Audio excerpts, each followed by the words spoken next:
పెద్దపల్లి జిల్లా Ramagundam municipal corporation పరిధిలో రంజాన్ పర్వదినాన్ని పురస్కరించుకొని నిరుపేద ముస్లిం కుటుంబాలకు బీఆర్ఎస్ పార్టీ తరపున రంజాన్ తోఫా పంపిణీ కార్యక్రమం ఘనంగా నిర్వహించారు. ఈ కార్యక్రమానికి బీఆర్ఎస్ రాష్ట్ర నాయకుడు వ్యాల హరీష్ రెడ్డి ముఖ్య అతిథిగా హాజరై ముస్లిం మైనారిటీలకు రంజాన్ శుభాకాంక్షలు తెలియజేశారు. ఈ సందర్భంగా ఆయన చేతుల మీదుగా అవసరమైన వస్తువులతో కూడిన రంజాన్ తోఫాలను ముస్లిం కుటుంబాలకు అందజేశారు. తోఫాలు అందుకున్న మైనారిటీ కుటుంబాలు ఆనందం వ్యక్తం చేస్తూ హరీష్ రెడ్డికి కృతజ్ఞతలు తెలిపారు.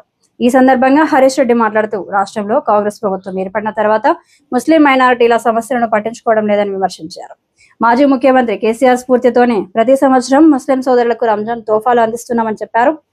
ఎన్నికల ముందు కాంగ్రెస్ పార్టీ ప్రజలకు ఇచ్చిన హామీలను వెంటనే అమలు చేయాలని ఆయన డిమాండ్ చేశారు. మైనారిటీల సంక్షేమానికి బీఆర్ఎస్ ప్రభుత్వం ఎప్పుడు కట్టుబడి ఉందని ఆ సాంప్రదాయాన్ని కొనసాగిస్తామని తెలిపారు. ఈ కార్యక్రమంలో స్థానిక బీఆర్ఎస్ నాయకులు, కార్యకర్తలు, ముస్లిం మైనారిటీలు పెద్ద సంఖ్యలో పాల్గొన్నారు.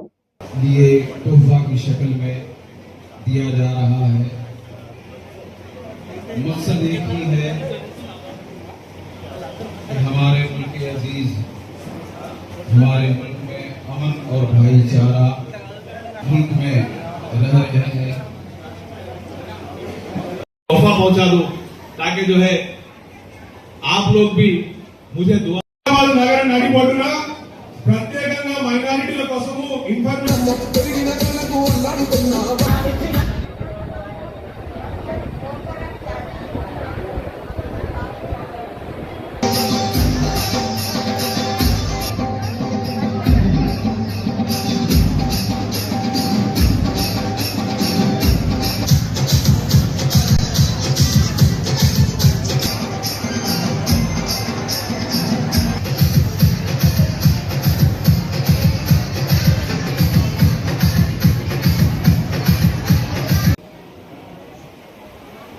पिछले गवर्नमेंट में जो अब वो चीजें मुयस्सर नहीं है,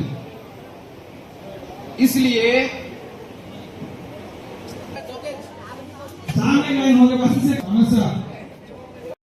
మల్సాబు ఇర్ఫాన్ మౌలానా దయచేసి ఇర్ఫాన్ మౌలానా సాబ్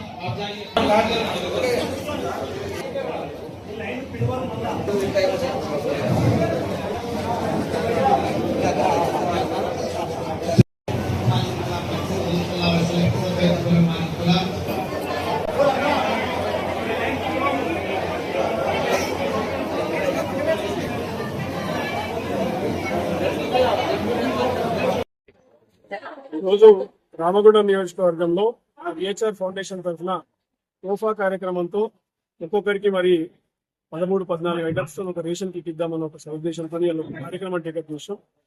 దీనికి నాకు ప్రధానంగా స్ఫూర్తి ఎవరంటే కేసీఆర్ గారు.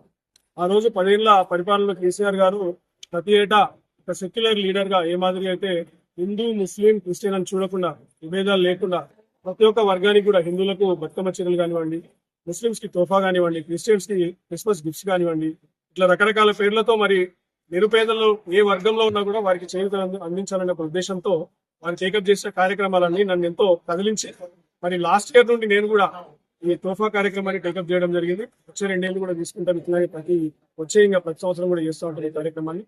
క్రిస్మస్ అప్పుడు కూడా క్రిస్టియన్స్ కి ఇష్టము, అనేక మంది అయినటువంటి హిందువుల మరి నిరుపేదలకు కూడా చాలా మందికి సేవ చేసినారు. ఆటో డ్రైవర్లకు కూడా మా ఫౌండేషన్ తరఫున 20 మంది మరి మరణిస్తే దాదాపు ప్రతి ఒక్క కుటుంబానికి 10,000 రూపాయలు ఇచ్చి వాళ్ళందరినీ కూడా ఆదుకోవడం చేస్తాం ఇప్పుడు.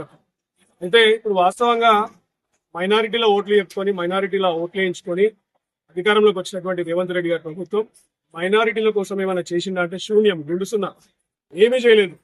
మైనారిటీ డిక్లరేషన్ పేరిట ఒకటి 4-5 హామీలో 10 హామీలు ఇచ్చాను దగ్గర దగ్గర ఏమున్నాయి అవి. దానిలో ప్రధానంగా ఉన్నది ఏంటంటే 4,000 కోట్ల రూపాయల బడ్జెట్ కేటాయిస్తుంది. 3 లక్షల కోట్ల రూపాయల అప్పు తీసుకొచ్చినటువంటి రేవంత్ రెడ్డి గారికి మరి దాంట్లో 1% 1.5% 4,000 కోట్ల బడ్జెట్ కేటాయించడానికి ఎందుకు మనసు వస్తలేదు? ఈ రాష్ట్రంలో ప్యూర్ సెక్యులర్ లీడర్ గా ఉన్నది కేవలం కేసీఆర్ గారే. రేవంత్ రెడ్డి గారు మైనారిటీలను మోసం చేసి ఓట్లు వేయించుకొని ఇప్పటిదాకా వాళ్ళకి చేసింది ఏం లేదు, పెట్టింది ఏం లేదు. వాళ్ళ పిల్లలకు కూడా స్కాలర్షిప్లు కొట్టింది. ఇప్పటిదాకా స్కాలర్షిప్ ప్రోగ్రామ్ కూడా టేకప్ చేయాలి. షాదీ ముబారక్ తో పాటు ఏంది తులం బంగారం అన్నాడు, 2,500 రూపాయలు మహిళలకు అన్నాడు, 4,000 రూపాయలు పింఛను, డిసేబుల్డ్ వాళ్ళకి 6,000 రూపాయలు పింఛను, రైతులకు రైతు బంధు ఆన్నే కొట్టు. ఆఖరికి రైతులకు కూడా ఇలా నాట్లకు వేయాల్సినటువంటి రైతు బంధు కోతలకు వచ్చే టైంకి ఇవ్వడానికి కూడా రైతు బంధు రాకపోయింది. అంటే రాష్ట్రంలో పరిపాలన చాలా దరిద్రంగా దారుణంగా తయారైంది. మరీ ముఖ్యంగా మైనారిటీలను మాత్రము అట్టడుగున పడేసి వాళ్ళని అన్యాయంగా వాళ్ళని మోసముచ్చుకుంటున్నారు. ఏ ఒక్క కార్యక్రమం టేకప్ చేస్తున్నాడు. అలాగే ఇక్కడ స్థానికంగా ఉన్న ఎమ్మెల్యే మక్కాన్ సింగ్ గారు కూడా ఆయన గురించి రాస్తే ఒక చరిత్ర అవుతుంది. ఏం చేసిండు ఇక్కడ? ఏమన్నా అంటే దుకాణాలు గులగొట్టుడు, ఇండ్లు గులగొట్టుడు, బూడిద దందా వేసుడు, ఇసుక దందా వేసుడు, పైసలు సంపాదించుడు అడ్డగోలుగా ఇక్కడ ఉన్నటువంటి పేద ప్రజల దుకాణాలు గులగొట్టి వాళ్ళ జీవితాలను ఆగం చేసిండు. దాంట్లో 30-40% మరి మైనారిటీలకు చెందినటువంటి దుకాణాలు. వాళ్ళ కనీసం ఒక రూపాయన ఇలా సాయం చేసిండా, సేవ చేసిండా? అడ్డగోలుగా 100 కోట్లు సంపాదిస్తున్నాడా బూడిద దందాలు. ఇలాంటి దాకా ఒక కార్యక్రమం చేయడు మైనారిటీల కోసం, వాళ్ళకి ఎటువంటి సేవ కార్యక్రమాలు చేయడు. మనకి కేవలం ఓట్లంటే ఒక ఓట్ల మిషన్ లాగా వాడుకుంటున్నాడు కాంగ్రెస్ పార్టీ. ఇక బీజేపీ గురించి మనం చెప్పాల్సిన అవసరం లేదు. సో నేనేం చెప్తున్నా అంటే ఇప్పటికైనా మైనారిటీలకు ఇచ్చినటువంటి హామీలని ఖచ్చితంగా ఈ ప్రభుత్వం నెరవేర్చాలి. నెరవేర్చకపోతే రానున్న రోజుల్లో మైనారిటీలందరూ ఏకపక్షంగా టీఆర్ఎస్ పార్టీని మళ్ళీ కేసీఆర్ గారిని ఎన్నుకోవడం మాత్రం ఖాయం. కేసీఆర్ గారు చేసినటువంటి బంగారు పాలనలోనే 5 మైనారిటీ రెసిడెన్షియల్ స్కూల్ ఉన్నటువంటి ఆ కాలంలో ఉమ్మడి ఆంధ్రప్రదేశ్ లో మరి తెలంగాణ వచ్చినాక దాదాపు 250 గురుకుల పాఠశాలలు పెట్టారు మైనారిటీలకు. అట్లాగే హైదరాబాద్ నగరంలో ఐటీ పార్క్ కేవలం మైనారిటీలకు స్పెషల్ ఎకనామిక్ జోన్ పేరుకి ఒక 10 ఎకరాలు కేటాయించింది. ఎన్నో కార్యక్రమాలు చేసింది.